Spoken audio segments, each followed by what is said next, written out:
That's very commonly expressed now. A lot of my friends express it, but it's just not rational because they're missing a third option.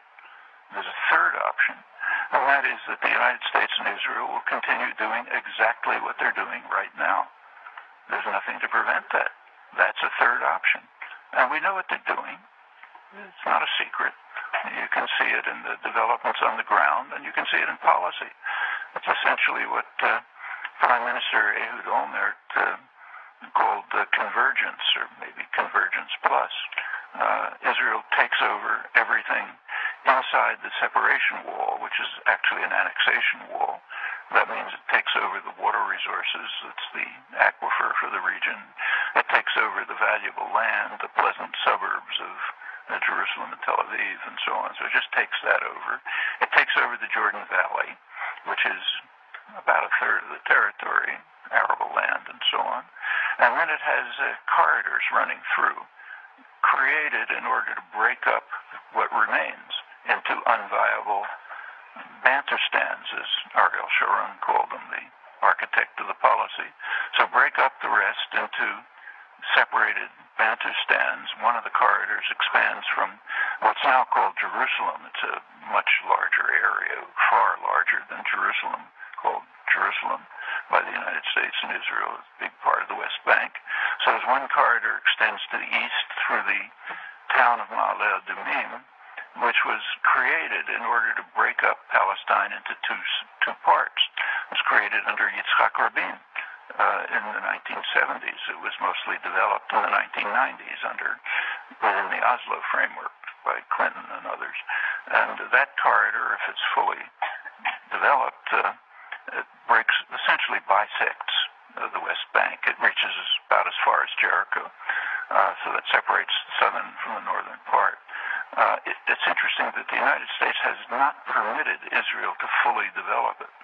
There's a crucial debate going on about what's called E1. That's the part of the corridor that goes from Ma'ale Adumim to Greater Jerusalem, a couple of miles. But if that's closed off, it does bisect it. And the U.S. has simply not permitted Israel to develop there. It's very crucial for them. But remember that Israel has to do what the United States says. It has no choices. Once it made the choice of abandoning security in favor of expansion, it's completely vulnerable. If the U.S. withdrew support, it would be in serious trouble. Doesn't mean they'll necessarily do it, but if they're rational, they have to do it. So they have not yet developed E1 because of U.S. orders, though it's crucial for them. Presumably they will sooner or later. There's another corridor to the north, goes through the town of Ariel, and there's another one still to the north going through Gedumim, but they essentially break up the region. Well, that's the policy that's now being executed. There isn't going to be any, Israel's not going to take the keys. It's not going to accept the whole territories. It doesn't want them. It's very different from South Africa in this respect. South African analogy is not to the point. South Africa needed the black labor. They were the workforce. So they had to take care of the Bantustans. They had to keep them functioning, just as the way slave owners had to keep their slaves reasonably healthy. It's their capital. So South Africa wanted the Bantustans to be internationally recognized. Israel did recognize them, but nobody else did. And they did sustain them. There was some development and so on. Israel has no commitment to the Palestinian areas. Doesn't want them. It wants them to go away.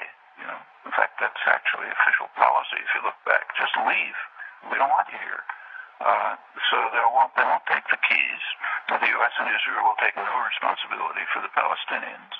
The areas that they'll integrate into Israel have very few Palestinians, and they're more or less getting rid of those. So there won't be any, as it's called, demographic problem, the problem of too many Arabs in a Jewish state. That won't be a big problem. There are even worse proposals on the table, which we can go into if there's time. And that's the second option. So the realistic options today are, in fact, two. Either implement the international consensus, or Israel and the United States continue with what they're doing. And the third option, the option that's discussed, a civil rights struggle of an apartheid type, it's not on the horizon. No indication that anything like that's going to happen, and that's simply an illusion. There's another aspect to the U.S.-Israeli programs that's been going on since Oslo, and that is to separate Gaza from the West Bank. That seriously weakens it's illegal, of course, but that's irrelevant. It does severely weaken any potential Palestinian entity. It means it won't have access to the sea, and it loses 1.5 million Palestinians and so on. Well, I won't go into the horrible story of what's going on in Gaza. You all know about that, but it's part of this general program. Now, the last comment about this, would Israel accept a Palestinian state? Well, if you look over the history, up until 1996, no Israeli leader ever even mentioned the possibility of a Palestinian state.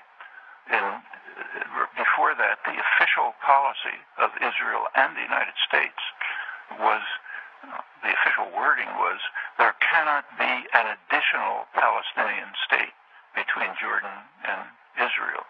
The word additional meant Jordan already is a Palestinian state, and there cannot be an additional one between Jordan and Israel. That was the policy of Shimon Peres, Yitzhak Rabin, James Baker, Clinton, everyone, up until 1996. That was Shimon Peres' last term in office. And as he left office, he had a press conference, international press conference, in which he said there can never be a Palestinian state, another one. Well, at that point, Netanyahu came in. He came into office.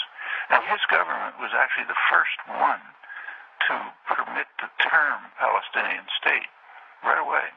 His Minister of Information at a press conference was asked, can there be a Palestinian state ever? And the answer was, well, we're going to leave fragments of the West Bank to the Palestinians, and if they want to call it a state, that's fine.